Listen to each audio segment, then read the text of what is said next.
امام علی رضا علیہ السلام دنیا اسلام اور امامت کے 8ویں ہادی برحق ہیں۔ آپ آل رسول صلی اللہ علیہ وآلہ وسلم اولاد علی و بطول ہیں۔ آپ کی ولادت نور مدینہ منورہ میں 11 ذیقعدہ 148 ہجری کو ہوئی۔ آپ کے والد شہید بغداد باب الحوائج امام موسیٰ کاظم علیہ السلام 7ویں امام ہیں۔ آپ کی والدہ پاک کا نام نجمہ خاتون ہے۔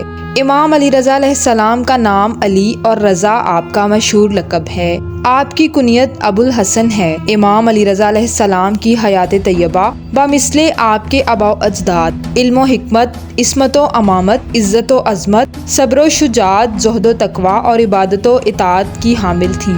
امام موسیٰ کاظم علیہ السلام کی شہادت ہوئی تو آپ باقاعدہ طور پر منصب امامت پر فائز ہو گئے اور شریعت حقہ کے فرائض سر انجام دینے شروع کر دیے۔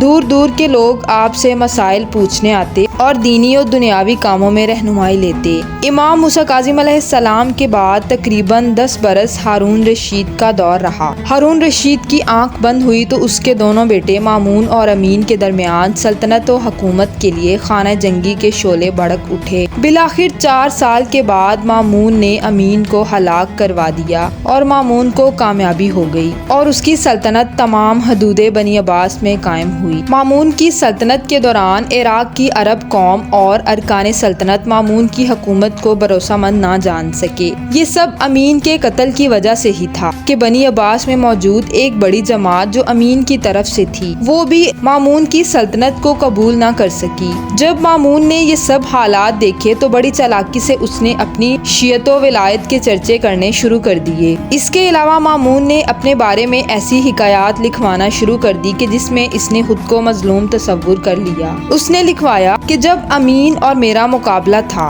میرے دشمن بہت زیادہ تھے، سیستان اور ازمان میں میرے خلاف بغاوت شروع ہو گئی تھی اور خراسان میں بھی بہت بے چینی تھی۔ بس ان سخت حالات میں میں نے اللہ سے منت مانی تھی کہ یہ تمام جھگڑے اور بے چینی ختم ہو جائے اور میں خلافت تک پہنچ جاؤں تو میں اس خلافت کو اس کی اصلی حقدار تک پہنچاؤں گا۔ بس میری یہ منت پوری ہوئی۔ مامون کی طرف سے یہ تمام باتیں اس کے عمل کو سچا اور خلوص قلب کے لیے اشاعت کی گئی تھی۔ مامون نے امام علی رضا علیہ السلام کو اپنا ولی عہد مقرر کر لیا اور عیاری سے آپ کے تمام اختیارات کو سلب کر لیا، جس سے یہ واضح ہوتا ہے کہ آپ کی ولی عہدی بھی کسی حاکمانہ تشدد سے کم نہ تھی۔ جب آپ کو ولی عہد کے لیے بلایا گیا تو آپ اس وقت مدینہ میں تھے۔ آپ اپنے خاندان اور آل اولاد کو چھوڑ کر خراسان آ گئے۔ آپ اس وقت انتہائی غمگین تھے۔ جب آپ خراسان پہنچے تو مامون نے آپ کا شاندار استقبال کیا اور اپنے بیٹے کو آپ کی بیعت کا حکم دیا۔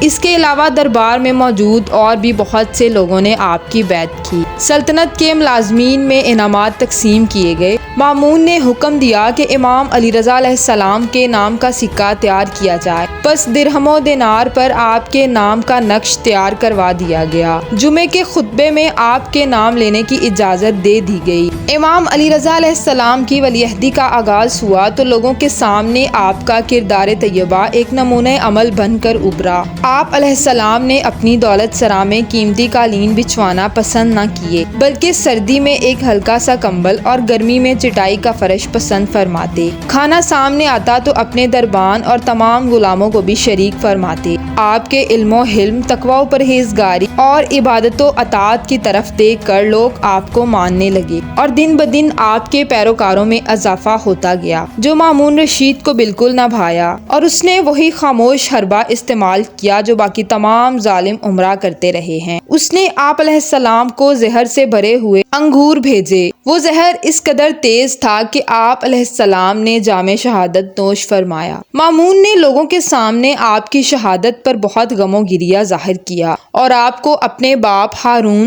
رشید کے قریب دفن کروا دیا۔ لیکن آج دیکھا جائے تو امام علی رضا علیہ السلام کا روضہ مبارک اس قدر خوبصورت اور کشادہ ہے کہ شاید ہی کوئی اور مقام ایسا ہو، اور وہیں پر ہارون کی قبر کا کوئی نام و نشان تک کسی کو معلوم نہیں۔